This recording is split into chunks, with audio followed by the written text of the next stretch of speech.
paulit-ulit kaming ginamit ng mga nasa pwesto sa sistemang ito, wala kaming magawa dahil kung hindi kami makikisama, gagawa nila ng problema ang project na na-award sa amin sa pamamagitan ng mutual termination o pagkakaroon ng right-of-way problem na parehong nagdudulot ng hindi matuloy ang implementasyon ng mga proyekto. Matapos naming manalo sa mga bidding, may mga opisyal mula sa DPWS ang lumalapit sa amin para humingi at kumuha ng bahagi niya sa halaga ng proyekto. Ang hinihingi nilang porsyento ay hindi bababa sa 10% at umaabot pa sa 25% na naging kondisyon upang hindi maipit ang implementasyon ng kontrata. Ito ay binibigay namin sa kanila ng cash. Ang bawat transaksyon ay may karampatang voucher at ledger na nagsasaad ng mga araw at kung kailan nila ito natanggap.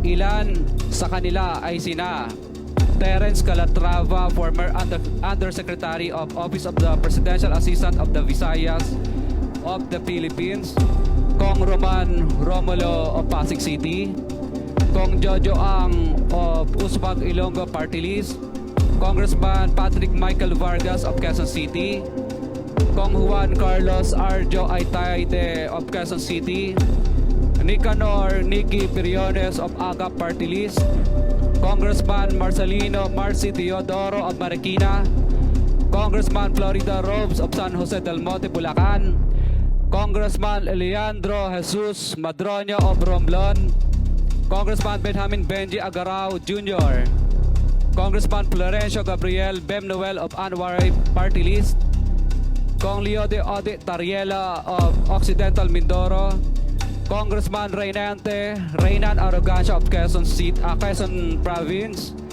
Kong Marvin Rillo of Quezon City, Kong Teodoro Haresco of Aklan, Kong Antonieta Yudela of Zamboanga Sibugay, Kong Dean Asisio of Caloocan, Kong Marivic Pilar of Quezon City.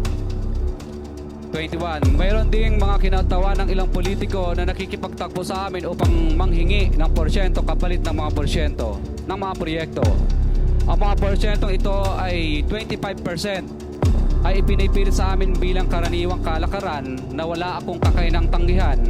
Ilan sa kanila ay sina Regional Director Eduardo Virgilio of DPWS Region 5, Director Ramon Ariola III of Unified Management UPMO, District Engineer Henry Alcantara, DPWS Bulacan First, Undersecretary Robert Bernardo, District Engineer Aristotle Ramos of DPWS Metro First, Pasig City, District Engineer Manny Bulusan of DPWS North, Manila, Deo, District Engineer Edgardo C. Pingol of DPWS Bulacan, Sabteo, District Engineer Michael Rosaria of DPWS Quezon Second, Deo.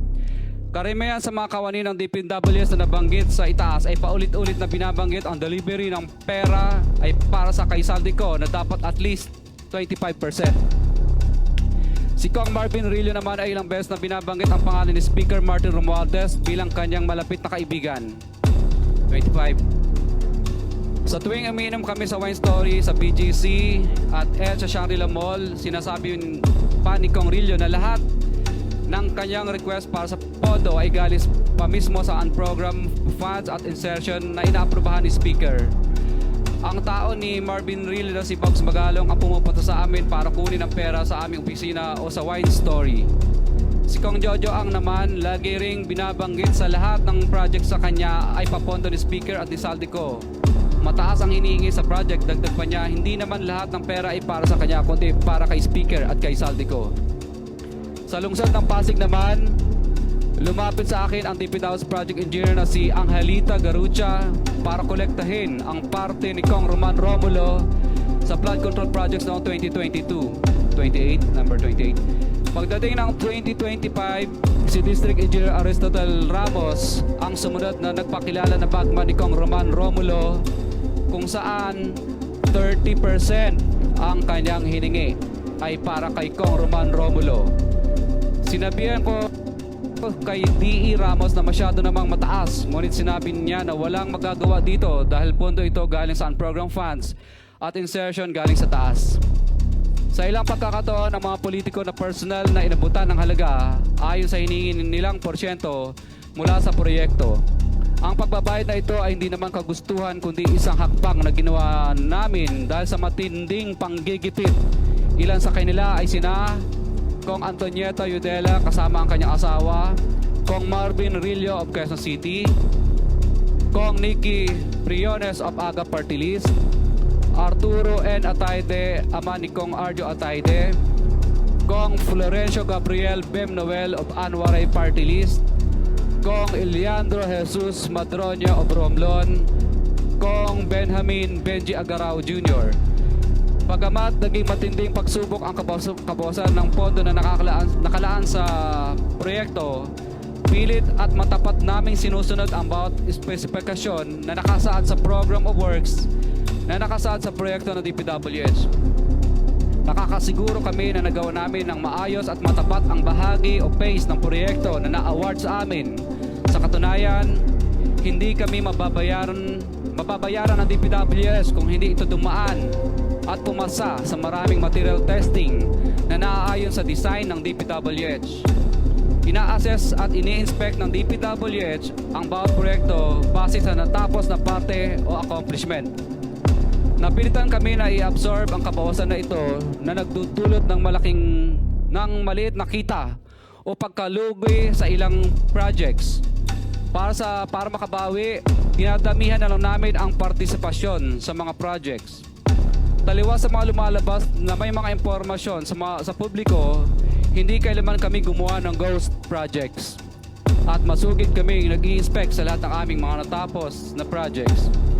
Handa po kaming tumistigo ng walang pilit at kusang loob bilang state witness at sabihin ang lahat ng nangyayaring katiwalaan ng Kamara, DPWH at iba pang mga kawani ng gobyerno upang gawin ang tama. Kami ay lubos na humihingi ng tulong sa Senate Blue Ribbon Committee na pinamumunuan ng buting Chairman Senator Dante Marcoleta at kay President Bongbong Marcos para sa proteksyon at seguridad ng aming pamilya. Hindi naging madali ang trabaho sa mga government projects. Madalas mahirap ang paniningil ng bayad at matagal bago kami mabayaran ng gobyerno. Number 4, hanggang dumating ang pagkakataon, lumapit sa amin ang isang kaibigan na si Voltaire Claveria at inalok kaming magkaroon ng proyekto sa national level gamit ang aming lisensya. Number 5, ipinakilala niya ang sarili niya na nagtatrabaho para sa isang congressman at nangakong kapag nagbigay kami ng pera ay makakakuha kami ng proyekto. Mayor, should you be invited to the Senate, are you willing to testify against the Discayas kung sakasakali? Wala namang invitation sa akin sa ngayon. Pero you will attend kung sakaling papuntahin kayo, sir? Kahit sino naman po, hindi naman yan kung gusto o hindi. Pag sila nagpatawag, required po yun.